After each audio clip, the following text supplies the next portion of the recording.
In August, war returned to mainland Western Europe as a combined force of Canadian, British, American and Free French mounted a raid upon the French channel port of Dieppe. The aim of the attack was to seize the town and systematically destroy its defences, coastal artillery, a radar station and the German divisional headquarters. The motive for the attack was mostly political. It was to show Stalin that his Western allies were doing something in the West that would force Hitler to withdraw troops from the Eastern Front.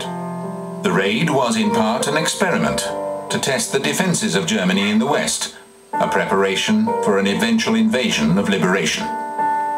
Dieppe was a disaster. Of the 6,100 men who started the attack, 4,100 did not return. The bulk of the forces were Canadian soldiers. Nearly 1,000 Canadians were killed and 1,500 taken prisoner. Before leaving to take up command in North Africa, General Montgomery had demanded the Dieppe raid be cancelled. He insisted it was poorly planned and doomed to fail.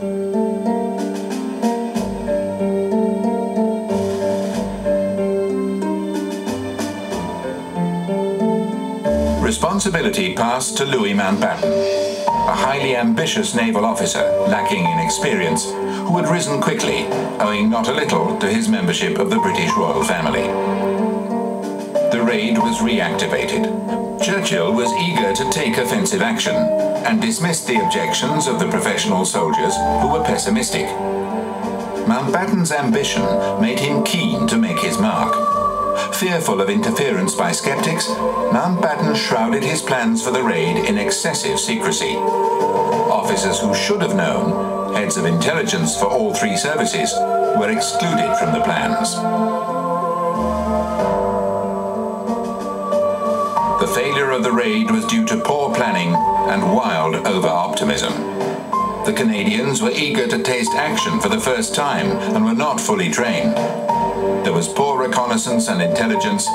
Plans were based on pre-war holiday photos. No one knew exactly what German units awaited them.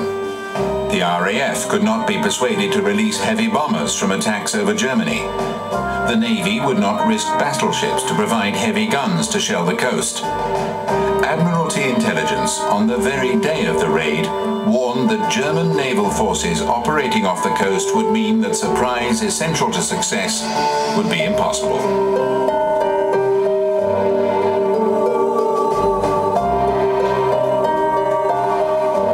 The lack of surprise, the absences of heavy support, meant the raiding troops rarely left the landing beaches and were slaughtered by the Germans.